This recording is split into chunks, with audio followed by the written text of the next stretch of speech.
Hi, hello, welcome back to my channel. So today I'm going to be doing the mid-year freakout tag. I've been seeing this all over YouTube, so I thought, why not join in? I'm a little bit late as it is pretty much the end of July now. I thought I'd still do it, and I'm going to go through the questions, and then I'm also going to go through all the books I've read and say my star rating.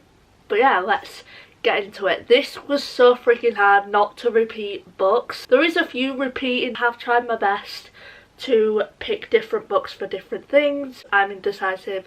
I can't choose one book for one question, so a lot of them have 2 to 3 books. But yeah, let's get into the tag. The first question is best book I've read of 2023 so far. This was the easiest one to answer, to be honest.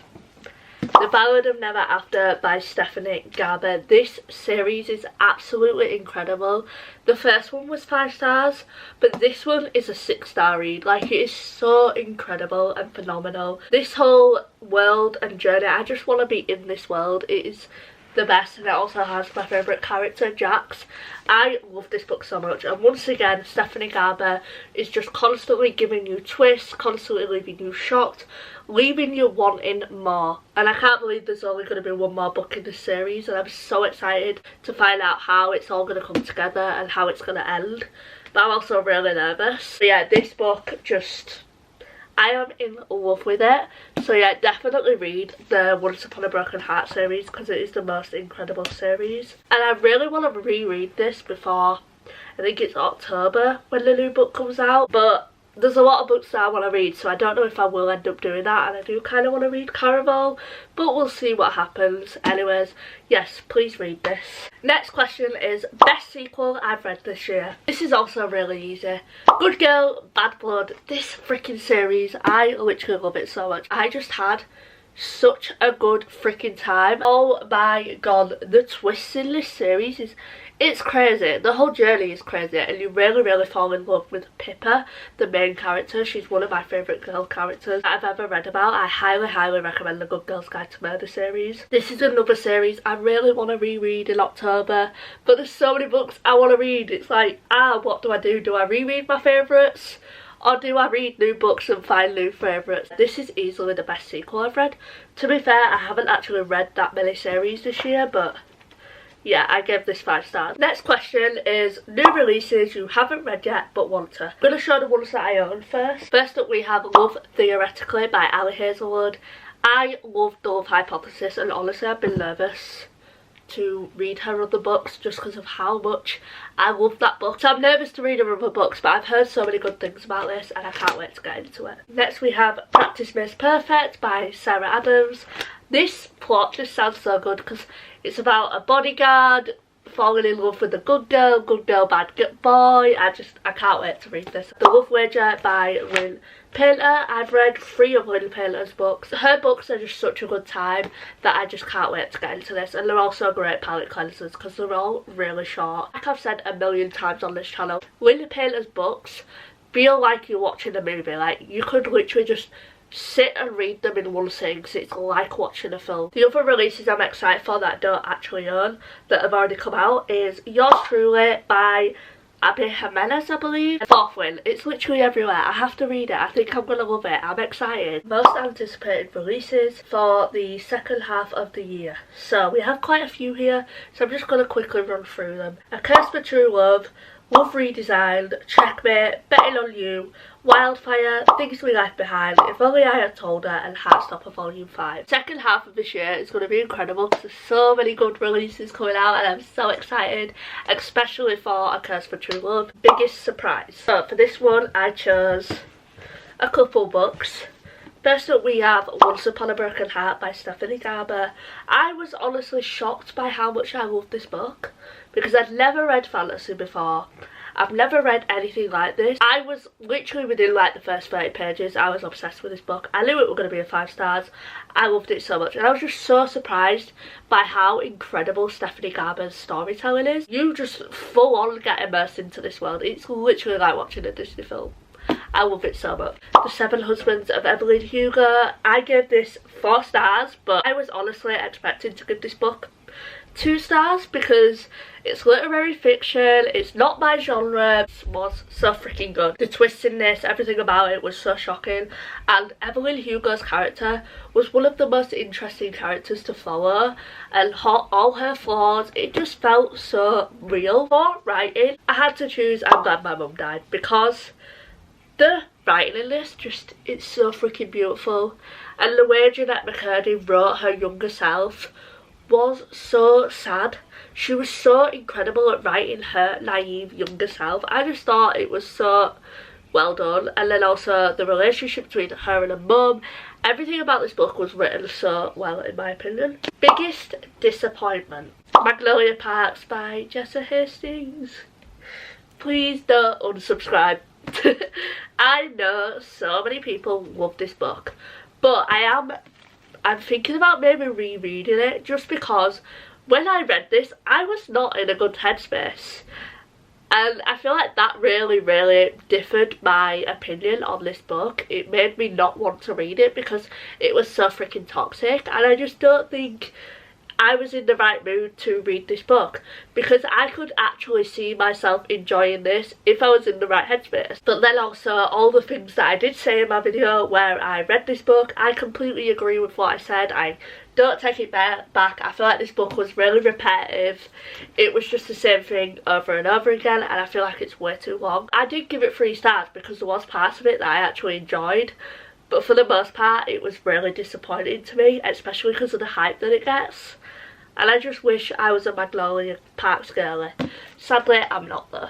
Next as well, we have Rock Paper Scissors by Alice Feeney. I gave it 3 stars. I found that the story dragged on, even though it's really short. I found it pretty boring. I feel like some of the characters, some of the things that they did was so unrealistic for the character that was Alice Feeney was building. They then made decisions that made no sense.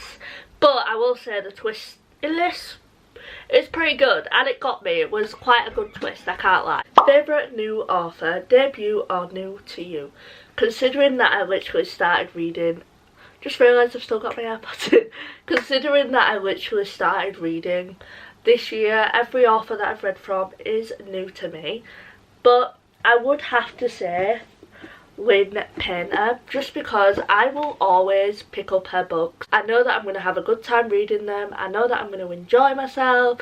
I'm going to love the couple in these books, because she's just, I love her books so much. I just love her as a writer. I think she's so funny, and her banter is some of the best that I have ever read. The obvious answer would be Stephanie Garber, just because these are my favourite books, but I have only read 2 books from her so far, and I have yet to read the Caramel series, but I just know that I love her storytelling. Next question.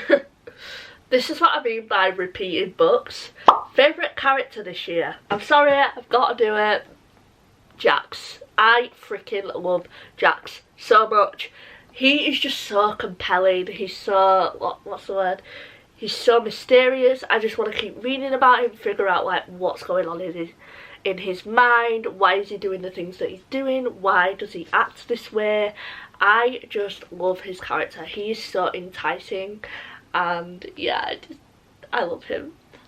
So like conniving and manipulative as well. I just think he's such a fun character to follow. Books that made you cry, I have a couple for this. The obvious one, if you've watched my channel, if you have been with me, easiest 5-star I have ever given. I also kind of want to get a new copy of this because this is pretty damaged. I am absolutely in love with this story, in love with Autumn and Finn. Still makes me cry when I think about it. It is so heartbreaking. I've got to say, Heartstopper Volume 4. I related to this book so much, and I think that's why I cried, and also because I had such an attachment to Nick's character. So yeah, I've got to say, not Nick, sorry, Charlie's character. Thousand Boy Kisses. I can't say why I cried at this because it would be a spoiler, but basically something happens to the main character that I relate to because I've been through something similar. That's all I'm going to say. And her story is so sad. She deserved so much better.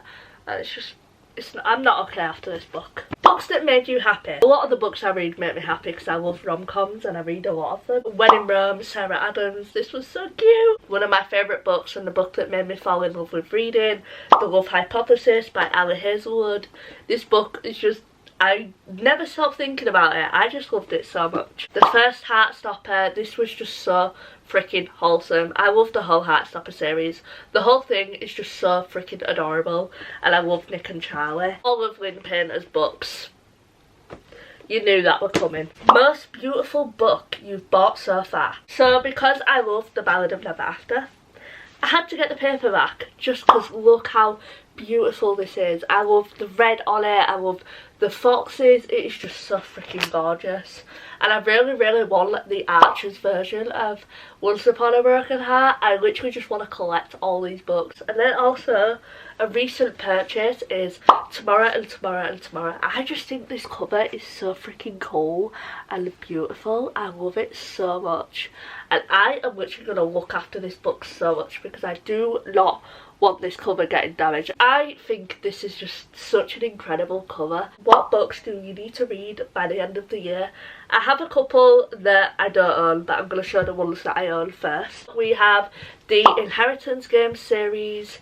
I know that if I enjoy these, I'm definitely going to get the nicer covers because the UK ones are really ugly, but yeah, I'm planning on reading these in a YouTube video and I'm really excited to film that. That should hopefully be up next month because I'm going to film it at the start of next month and I'm really freaking excited. The Cruel Prince series, I am nervous for this just because I know that it is highly political and I've never really read a fantasy that's like this. I've only read Once Upon a Broken Heart, which is a romance essentially, whereas this isn't really. I know people like to say that it is a fantasy romance, but I know from what people have said it's not, and don't brand it as that. But I am really excited because I do feel like I'm going to love this series. And just look how cool all the spines are together. The last one that I actually own is The Girls I've Been. I'm just really intrigued by this story. My favourite actress, Millie Bobby Brown, is starring in the movie adaptation of this. I don't know if it's a movie or a series and I'm not sure when it's coming out, but I do really want to read it before that comes out. And I've always been intrigued by this story. I just think it sounds so interesting. It's basically about the daughter of a con artist, which that alone just sounds so good. And then ones that I don't own are Haunting and Hunting Adeline. I think I'm going to ask my boyfriend if he'll get me these for my birthday. I'm really excited. I'm nervous just because I know that it's a stalker romance and don't know how that's going to go, but I'm excited. Actress Voice, I just think that's going to be such a sad and beautiful love story. Yours truly, Fourth Wing, Caraval series, the Mindfuck series. I am going to get the Mindfuck series in October and read it in October, I think. And then the Chestnut Spring series. I do own 2 of the books. I've read one of them and I'm going to read the second one soon. But yeah, I want to finish the whole series. As well, I also want to finish the series that I'm in the middle of, like the Twisted series and the Dreamland Billionaire series. But yeah, that is my plans for the second half of the year. Will I get through all those books? I don't know. And also guys, it is like the 21st of July. I've only read 1 book this month. I have been in the worst slump ever, but I read The Unhoneymooners and I think that's got me out of the slump because I love that book so much. And I'm going to go through all the books that I've read this year and give my star rating. So I've read a total of 38 books. So I'm going to start with the books that I've actually put under my bed because I did not enjoy them. So we have After, which I gave 3 stars. After We Collided, which I gave 2 stars. After We Fell, which I also gave 2 stars. The Love Hypothesis by Ali Hazelwood, I gave 5 stars. X's and O's by Amy Lee, I gave 4 stars. Icebreaker by Hannah Grace, I gave 4 stars. Thousand Boy Kisses by Tilly Cole, I gave 4 stars. Better Than the Movies by Lynn Painter, I gave 5 stars. I've Survived by Holly Jackson, I gave 4 stars. Things We Never Got Over by Lucy Scott, which I gave 4 stars. The Seven Husbands of Evelyn Hugo by Taylor Jenkins Reid, which I gave 4 stars. A Good Girl's Guide to Murder, 5 stars. Good Girl Bad Blood, 5 stars. As Good as Dead, 4 stars. If He Had Been With Me by Laura Nolan, 5 stars. The Fine Print by Lauren Asher, 5 stars. Love in Other Words by Christina Lauren, 3.75 stars. Magnolia Parks by Jessa Hastings, 3 stars. Happy Place by Emily Henry, 4 stars. Mr. Wrong Number by Lynn Painter, 3.75 stars. Whole Heartstopper series I gave 5 stars. Every single book was a 5 stars. Across the Lake by Riley Sager, 2 stars. Rock Paper Scissors by Alice Feeney, 2 stars. Twisted Love by Anna Huang, 4 stars. Twisted Games by Anna Huang, 4 stars. Hooked by Emily McIntyre, 4.5 stars. Once Upon a Broken Heart by Stephanie Garber, 5 stars. The Ballad of Never After, 5 stars, 6 stars if I could. The Unhoneymooners by Christina Lauren, 5 stars. I just had so much fun with it that I had to give it 5 stars. 7 Days in June by Tia Williams, 4 stars. Flawless by Elsie Silver, 5 stars. Summer of Broken Rules by K.L. Walther, 4 stars. When in Rome by Sarah Adams, 5 stars. I'm Glad My Mum Died by Jeanette McCurdy, 5 stars. The Do-Over by Lynn Painter, 4.5 stars. That is all the books I read this year. I have had such a good flipping month. Like, most of these books were 4 to 5 stars. I don't really give books 3 stars just because I struggle to give books 3 stars. Like, if I have a good time with them, I'm probably going to rate them 4 stars. I have rated a lot of books 5 stars. I have had, let me check, 17 5 stars this year, which is pretty good going considering that we're in July. But yeah, I'm so happy with all the books that I've read. I've had such a good reading year and I can't wait to keep reading the rest of the year. I hope you all enjoyed this video, seeing all the books that I've read and answering all the questions. And yeah, I love you all and I'll see you in the next video.